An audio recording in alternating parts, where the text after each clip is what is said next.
Hello friends, हमारे YouTube channel success life में आप सबका स्वागत है।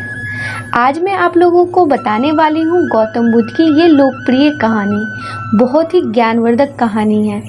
बुद्ध की कहानियाँ जीवन से जुड़ी हुई कहानी हैं और आज हम भी हमारे मार्गदर्शन करती है। यही कारण है कि हिंदी में बुद्ध की कहानियाँ बेहद लोकप्रिय है। इसी मकसद से हम आपके लिए एक बुद्ध की एक लोकप्रिय कहानी लेकर आए हैं, जिसका शीर्षक है जब किस्मत खराब हो। यह हम सब के जीवन से जुड़ी हुई कहानी है। हमें उम्मीद है कि गौतम बुद्ध की ये कहानी आपको बहुत पसंद आएगी और आपको सुनने के बाद आपको पता चल जाएगा कि इंसान का जो किस्मत होता है वो क्यों खराब होता है। तो चलिए शुरू करते हैं ये कहानी। एक बार की बात है, महात्मा बुद्ध के शिष्य आनंद कहीं जा रहे थे। रास्ते में उन्हें देखा कि एक अधेड़ व्यक्ति एक चट्टान पर बैठा रो रहा है। वे इसके पास गए और बोले, क्या बात है, तुम कौन हो और क्यों रो रहे हो? आनंद की बात सुनकर उस व्यक्ति की सिसकियां थम गईं। वो अपने आंसू पोंछता हुआ बोला, मैं पास के गांव का रहने वाला एक बदनसीब व्यापारी हूँ। मैं जो भी काम करता हूँ वो बिगड़ जाता है। व्यापार के चक्कर में मैंने अपनी पत्नी के गहने गंवा दिए। मैंने अपने परिवार को भी खो दिया। यहाँ तक कि मेरा घर भी गिरवी पड़ा है। मुझे तो लगता है कि मैं किसी काम का नहीं हूँ। मेरी किस्मत ही खराब है। उसकी बात सुनकर आनंद बोले, तुमसे किसने कहा कि तुम्हारी किस्मत खराब है? जरा मैं भी तो जानूं कि तुम्हारी किस्मत में क्या खराबी है।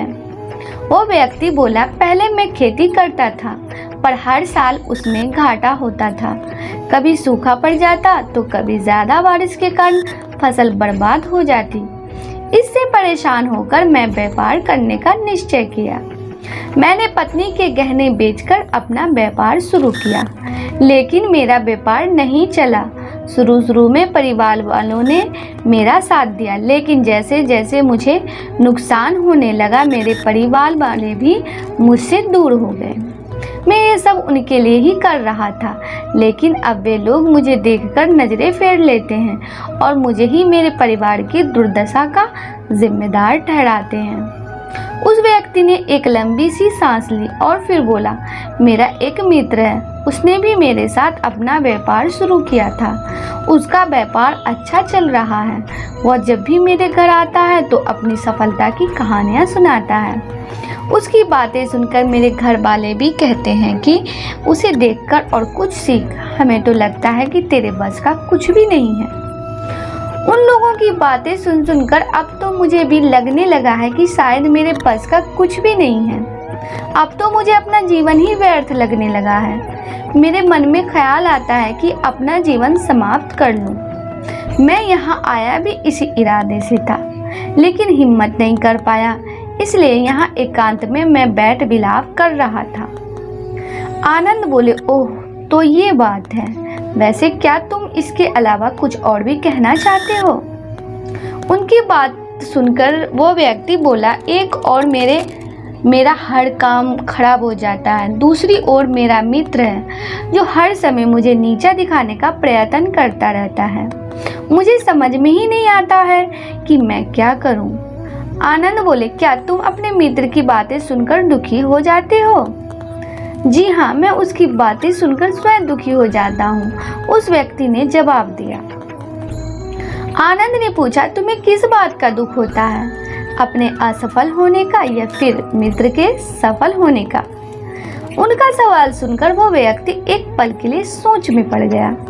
फिर बोला, अगर सच कहूँ तो मुझे अपने असफल होने का उतना दुख नहीं होता जितना कि मित्र के सफल होने का होता है।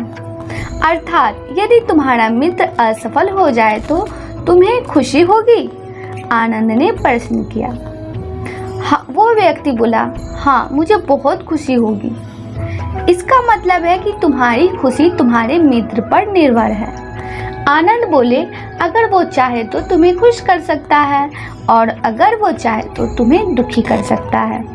तुम स्वयं से ना तो खुश हो सकते हो और ना ही दुखी हो सकते हो, अर्थात तुम अपने मित्र के गुलाम हो गए हो, इसलिए तुम्हारा कुछ नहीं हो सकता। ऐसा ना कहें, उस व्यक्ति ने हाथ जोड़ दिए।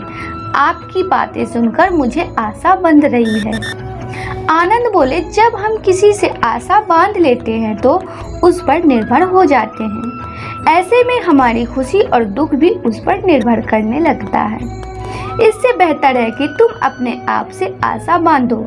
जब तुम ऐसा करोगे, साथ ही पूरे जतन से काम करोगे, तो तुम्हें सफलता अवश्य प्राप्त होगी। कहते हुए आनंद ने एक पल के लिए उस व्यक्ति की ओर देखा, फिर अपनी बात आगे बढ़ाई। तुम्हें लगता है कि तुम्हारा मित्र तुम्हें दुखी करने आता है, पर अगर विचार करो तो वह बातें सच्ची ही तो कहता है। वो अपने संघर्ष और अनुभव की बातें बताता है। तुम उन बातों से बहुत कुछ सीख सकते हो। तुम्हें इसलिए उसका धन्यवाद करना चाहिए कि तुम्हें घर बैठे कुछ अनुभव मिल रहे हैं। तुम उन अनुभवों का लाभ उठाओ, नई शुरुआत करो, कर्म करते जाओ, हार मत मानो। एक दिन तुम्हें सफलता अवश्य मिलेगी। आज तुम जिसे अपना बुरा वक्त या बुरी किस्मत कह रहे हो, एक दिन यह बदल जाएगी। इसी के साथ तुम्हारे विचार भी बदल जाएंगे और देखना, जब तुम्हारा अच्छा वक्त शुरू होगा तब तुम्हारा मित्र भी तुम्हें अपनी सफलताओं की कहानियां नहीं सुनाएगा। तब वो अपनी असफलताओं की बातें बताएगा ताकि तुम उसकी बातें सुनकर भ्रमित हो जाओ, तुम्हारा आत्मविश्वास हिल जाए और तुम गलत निर्णय ले सको। लेकिन उस समय भी तुम्हें अपनी बुद्धि का प्रयोग करना होगा। तुम्हारा मित्र जैसे आज तुम्हें दुखी करने आता है, उसी तरह उस समय भी वो तुम्हें दुखी करने आएगा। क्योंकि जिस तरह उसे दुखी देखकर तुम्हें मजा आता है, उसी तरह उसे भी तुम्हें दुखी देखने में उतना ही मजा आता है। वो व्यक्ति बोला, आपने सही कहा, लेकिन मेरा सबसे बड़ा दुख यह है कि मेरे परिवार के लोग भी इसमें शामिल हैं। वास्तव में मैं तो अपने परिवार के लिए अच्छा करना चाहता था, लेकिन वे लोग भी मेरी बात नहीं समझते हैं। वे भी मुझे गलत कहते हैं और अब तो वे मेरे साथ भी नहीं हैं। आनंद बोले, मैं सब समझ गया। तुम चाहते हो, वास्तव में इस दुनिया में सभी लोग चाहते हैं कि हम जब भी कुछ करें तो लोग हमारी प्रशंसा करें, लेकिन आमतौर से ऐसा नहीं होता है। इसलिए हम दुखी हो जाते हैं। हमें लगता है कि हमारे मित्र, परिवार वाले सब मतलबी हैं। लेकिन तुम अगर किसी को अपना परिवार मानते हो और उसके लिए कुछ करना भी चाहते हो, तो तुम्हें ऐसा क्यों लगता है कि तुम दूसरों के लिए कुछ कर रहे हो? वास्तव में तुम अपनी खुशी के लिए कर रहे हो। इसलिए परिवार के लिए कुछ करना वास्तव में अपने लिए ही करना होता है। लेकिन अगर ऐसा करते समय तुम्हें लगता है कि तुम दूसरों के लिए कर रहे हो, तो तुम दुखी रहोगे, और अगर तुम्हें लगता है कि तुम अपने लिए कर रहे हो तो तुम खुश रहोगे। क्योंकि जब तुम अपने लिए कुछ अच्छा करते हो या करना चाहते हो, तब तुम्हें सतावना की जरूरत नहीं पड़ती है। आनंद की बातें सुनकर उस व्यक्ति के चेहरे के भाव बदल गए। वो बोला, आप सही कह रहे हैं, मैं समझ गया हूँ। अब तक मेरी किस्मत खराब इसलिए थी क्योंकि वो दूसरों के हाथ में थी। अब मैं अपनी किस्मत को अपने हाथ में रखूँगा। मैं फिर से प्रयत्न करूँगा, पूरे मन से काम करूँगा, और जब तक सफलता नहीं मिल जाती चैन से नहीं बैठूँगा। उस व्यक्ति की बात सुनकर आनंद मुस्कुराए और उसे एक छोटी सी दिव्या देते हुए बोले, इस दिव्या को हमेशा अपने पास रखना। इसमें एक ऐसा राज है जो तुम्हें बड़े से बड़े दुख से भी बाहर निकाल लेगा। लेकिन इसे तभी खोलना जब तुम्हारे जीवन में कोई रास्ता ना सुझाई दे और तुम्हें लगे कि सब व्यर्थ है, ये दुनिया व्यर्थ है और यहाँ रहना भी व्यर्थ है। उस व्यक्ति ने आनंद को धन्यवाद दिया और डिब्बा लेकर चले गए। उसने नए उत्साह के साथ फिर से अपना व्यापार आरंभ किया। उसका व्यापार चल निकला। अपनी मेहनत और लगन के बल पर वह एक बड़ा व्यापारी बन गया। परिवार वाले भी उसके साथ आ गए और उसका जीवन हंसी खुशी बीतने लगा। अब वो भूतकाल का रोना छोड़ चुका था। वो भविष्य काल की भी चिंता नहीं करता था, बस अपने वर्तमान को संवारने लगा रहता था। और जो कुछ भी वो करता था वो अपने लिए करता था, अपनों के लिए करता था, इसलिए वो प्रसन्न यानी कि खुश रहता था। उसके जीवन में अब कोई दुख नहीं था। लेकिन वक्त हमेशा एक जैसा नहीं रहता, वो बदलता रहता है। उसके जीवन में भी बदलाव आया। एक दिन उसके राज्य पर पड़ोसी राजा ने चढ़ाई कर दी। उसने इस राज्य पर अपना कब्जा कर लिया। उसके सैनिकों ने चारों ओर लूटमार मचा दी। उन्होंने व्यापारी का सारा धन लूट लिया। उसके घर में आग लगा दी। जान बचाने के लिए उसे अपने परिवार के साथ वहां से भागना पड़ा। वो व्यक्ति अपने परिवार के साथ कई दिनों तक इधर उधर भटकता रहा। वो दाने दाने को मोहताज हो गया। उसका बच्चा बीमार हो गया। इलाज के अभाव में वो तड़पने लगा। ये देखकर उसका हृदय चित्कार कर उठा। वो कैसे अपने बच्चे का इलाज कराए? उसके पास तो खाने के लिए भी पैसे नहीं थे। ऐसे में उसे एक बार फिर से निराशा ने घेर लिया। उसे लगने लगा कि उसका जीवन व्यर्थ है, सारी दुनिया व्यर्थ है, किसी भी बात का कोई मतलब नहीं है। भले ही आप जीवन में कितना भी कुछ कर लो, कितना भी सफलता हासिल कर लो, पर अंततः यह जीवन समाप्त ही होता है। तो फिर ऐसे में जीवित रहने का क्या फायदा? इससे तो अच्छा है कि वह अपना जीवन समाप्त कर ले। लेकिन तभी उसके दिमाग में आनंद की दी हुई डिबिया कौंध उठी। उसने उत्साह के साथ उसे खोला। डिबिया के भीतर एक पर्ची रखी हुई थी। पर्ची पर कुछ लिखा हुआ था। उसे पढ़कर उसकी आंखों के आगे छाया निराशा अंधेरा छंट गया और वो मुस्कुरा पड़ा। पर्ची पर लिखा हुआ था, यह समय भी बीत जाएगा। उसने डिबिया को अपनी मुट्ठी में भींच लिया और एक नई शुरुआत के लिए उठ खड़ा हुआ। दोस्तों, अगर आप भी ऐसी परिस्थिति से गुजर रहे हैं तो निराश ना हो। अपने अतीत पर शौक मत करें, ना ही भविष्य की चिंता करें। अपने वर्तमान को जिएं और उसे बेहतर बनाने के लिए सच्चे मन से प्रयत्न करें। यकीनन जाने जल्द ही आपकी किस्मत बदलने वाली होगी। आप बिल्कुल भी आशा का दामन नहीं। आज मैं आप लोगों को बताने वाली हूँ ऐसी 5 परिस्थितियों में इंसान को चुप रहना चाहिए, जिससे कि उसका फायदा हो, ना कि नुकसान हो। और अगर उस टाइम अगर आपको बोलना है तो क्या बोलना है, तो उन परिस्थितियों में आपको क्या बोलना है, क्या नहीं बोलना है, आज की ये वीडियो में हम आपको बताएंगे। तो वीडियो को अंत तक ज़रूर देखें, क्योंकि ये वीडियो जो है बहुत ही ज्ञानवर्धक है और एक शिष्य की और एक गुरु की कहानी है, जो कि बहुत ही ज्ञानवर्धक है। तो आपको सुनने के बाद आपके लाइफ में जो चेंजिंग आएगी, तो आप ये वीडियो देखने के बाद ही समझ पाइएगा। तो वीडियो को ज़रूर देखें।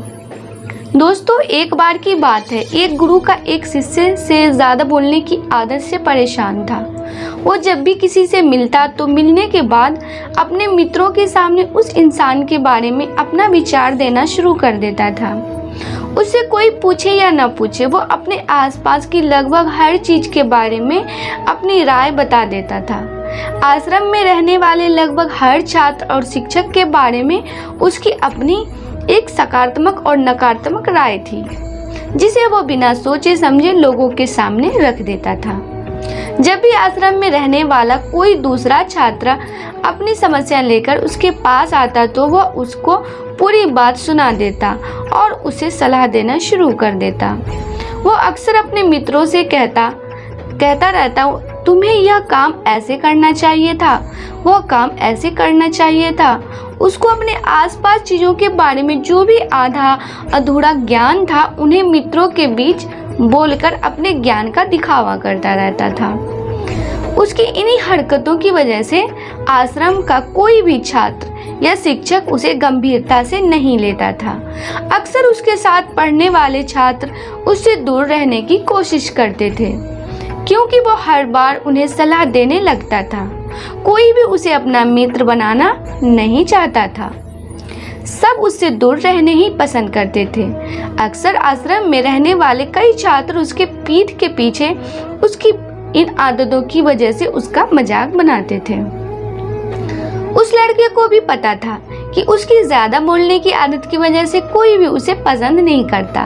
वो भी अपनी इस आदत को बदलना चाहता था, लेकिन वह चाहकर भी हर बात पर अपनी राय देने की आदत छोड़ नहीं पा रहा था। पर एक दिन वो अपने गुरु के पास गया और अपनी सारी समस्याएं गुरु को बताई। तब गुरु ने कहा, बेटा, ज्यादा वही इंसान बोलता है जिसे लगता है वो सब कुछ जानता है, पर जो इंसान यह मानता है कि वो बहुत ही थोड़ा जानता है और ऐसा बहुत कुछ है जो उसे सीखना है, तो वो कभी भी जरूरत से ज्यादा नहीं बोलता और ना ही बिना मांगे किसी को राय देता है। इसलिए पहले खुद के अंदर का ये अभिमान हटाओ कि तुम्हें सब कुछ पता है। शिष्य ने गुरु के सामने अपना सिर झुका दिया। गुरु ने कहा, तुम्हें ज्यादा बोलने की आदत को मैं एक दिन में ही तो मैं नहीं खत्म कर सकता। यह आदत तुम्हें खुद ही अपने अंदर धीरे धीरे कम करनी होगी। लेकिन तुम्हें ये जरूर बता सकता हूँ कि किन मौकों पर तुम्हें शांत रहना चाहिए, ताकि तुम खुद को दुखी होने से और किसी बड़ी मुसीबत में पड़ने से बच सको। शिष्य गुरु की बातों से सहमति दिखाते हुए अपना सिर हाँ में हिला दिया। गुरु ने कहा, बेटी, इन 5 मौकों पर हर इंसान को अपना मुंह बंद रखना चाहिए। जैसे कि जब तुम्हें लगे कोई तुम्हारे भावनाओं को तुम्हारे शब्दों से नहीं समझ सकता, उस समय तुम्हें चुप रहना चाहिए। अक्सर हम लोगों को अपनी दुख परेशानियां बताना शुरू कर देते हैं, जबकि हमारे आसपास रहने वाले ज्यादातर लोगों को इससे कोई मतलब नहीं कि हमारे जीवन में क्या गुजर रहा है। हर इंसान को केवल खुद से मतलब होता है। वह केवल खुद के बारे में बात करना चाहते हैं, वह केवल खुद की तारीफ सुनना चाहते हैं। उन्हें हमारे जीवन की परेशानियों से कोई मतलब नहीं और ना ही वो सुनना चाहते हैं। हो सकता है 1 या 2 बार वो तुम्हारी दुख भरी कहानी सुन भी ले, लेकिन उसके बाद तुमसे दूर भागना शुरू कर देंगे, क्योंकि कोई भी किसी दुखी और असहाय इंसान के साथ रहना पसंद नहीं करता। इसलिए कभी भी अपने कुछ करीबी मित्रों और परिवार वालों को छोड़कर किसी ऐसे इंसान को अपनी परेशानी ना बताएं जो तुम्हारे बातों को समझने के बजाय उनका मजाक बनाए या तुम्हारी मजबूरी का फायदा उठाए। दोस्तों, जब तुम्हें यानी कि दूसरी स्थिति जो है, जब तुम्हें यह ना पता हो कि किसी विशेष मौके पर क्या बोलना है या किसी विशेष घटना के बारे में आधा अधूरा ही ज्ञान हो, तो ऐसे मौके पर तुम्हें चुप ही रहना चाहिए। ऐसा इंसान जो आधा अधूरा ज्ञान होने के बाद भी उस विषय में बात करता है, वो अक्सर ही मजाक का पात्र बनता है और कोई भी ऐसा इंसान को कभी गंभीरता से नहीं लेता। अपनी बात प्रभावशाली तरीके से वही इंसान रख सकता है जिसे उस घटना या विषय के बारे में गहराई से जानकारी है। इसलिए कभी भी आधी अधूरी और इधर उधर से मिलने वाली जानकारी के आधार पर लोगों से अपनी बात मनवाने की कोशिश ना करें। हालांकि दोस्तों, प्रभावशाली बातचीत करना और एक ऐसा इंसान बनाना जिसे हर कोई बात करना चाहे, जिसे हर कोई सुनना चाहे, यह भी एक कला है जिसे हर इंसान सीख सकता है।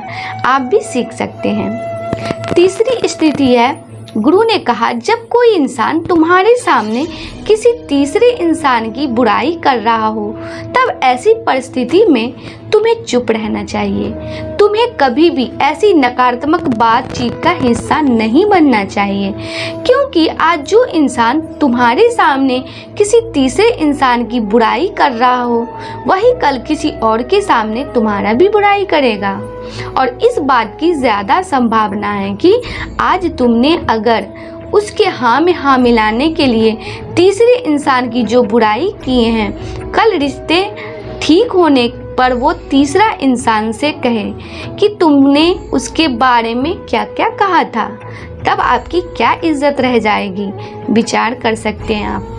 इसलिए जब भी कभी कोई किसी तीसरे इंसान की बुराई करे या उसके गलत समय का मजाक उड़ाए, तो तुम्हें बस उसकी बातें सुन लेनी है।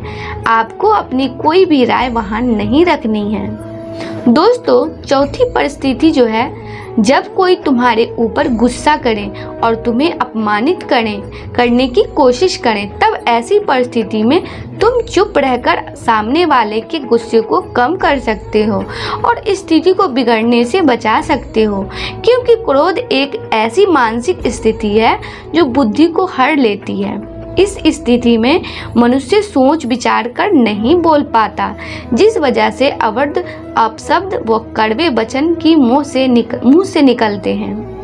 जब तुम सामने वाले के क्रोध का जवाब क्रोध से ना देकर उस समय चुप रह जाते हो, तब यह बात उस क्रोध करने वाले इंसान के दिल में लगती है और गुस्सा कम होने पर उसे अपनी गलती पर पछतावा भी होता है।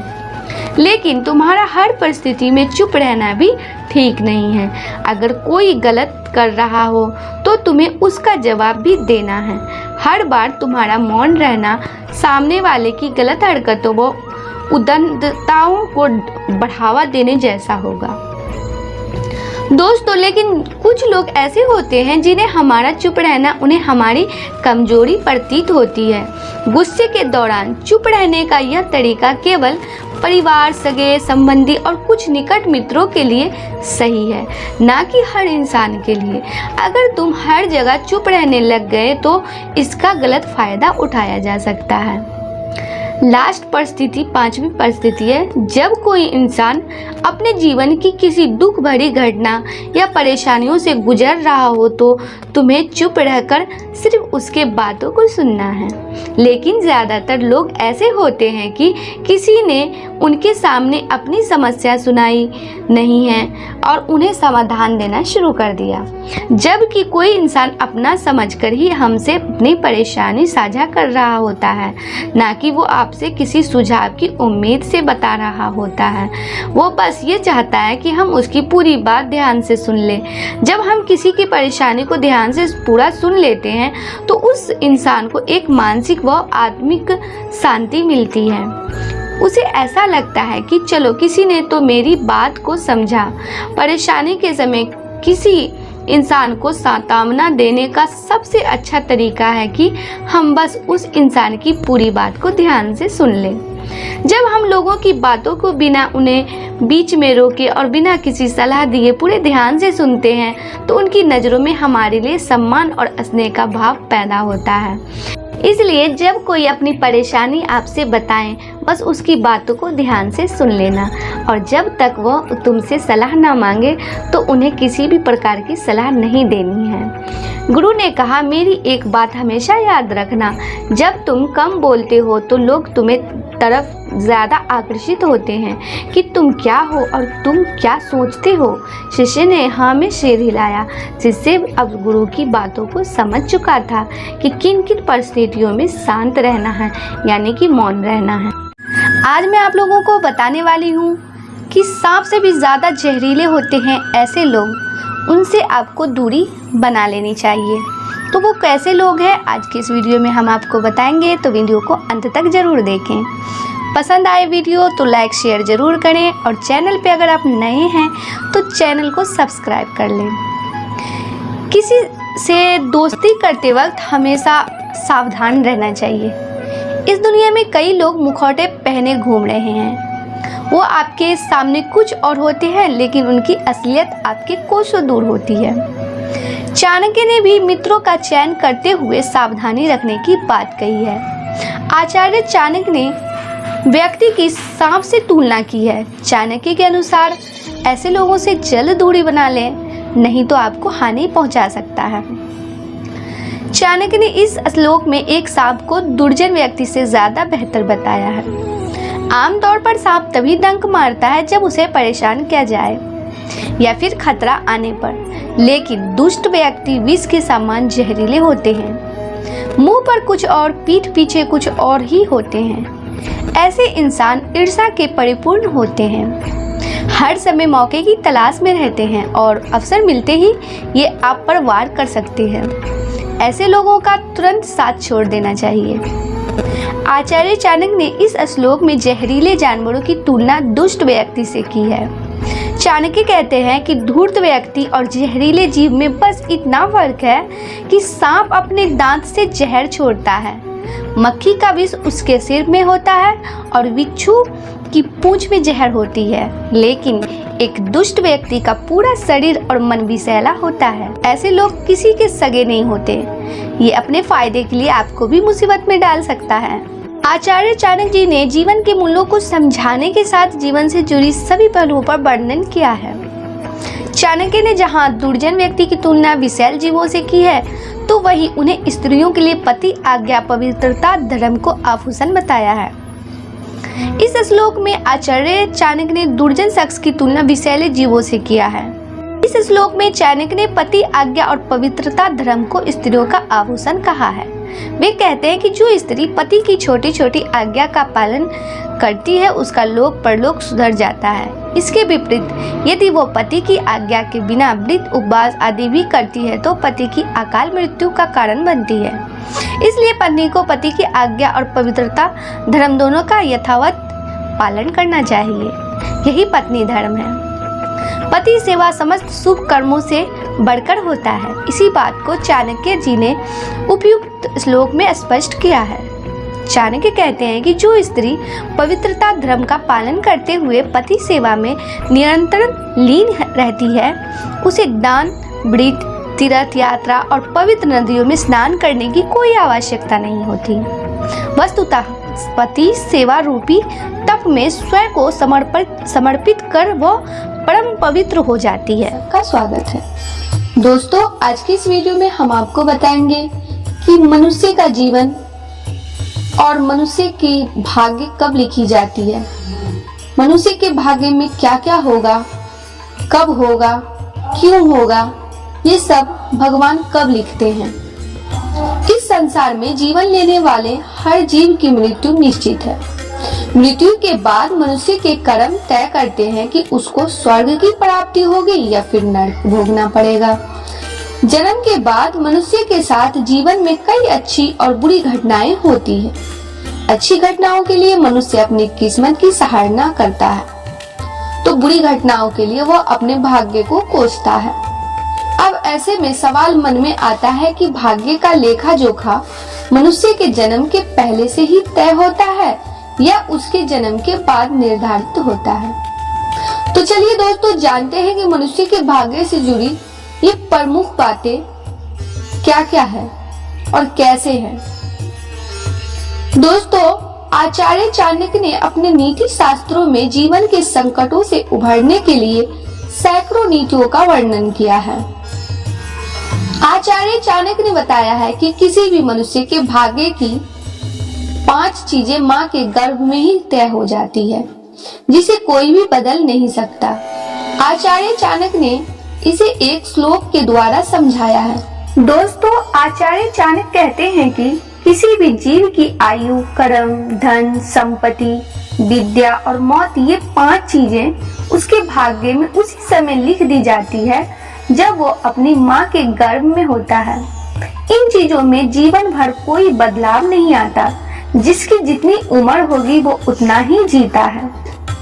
आचार्य चाणक्य बताते हैं कि मनुष्य को अपने जीवन में धर्म के मार्ग पर चलकर ज्ञान और धन कमाना चाहिए, जिससे समाज में उस व्यक्ति की प्रतिष्ठान बनी रहे। आचार्य चाणक्य ने अपने नीति शास्त्रों में एक श्लोक के द्वारा इस बात को समझाया है।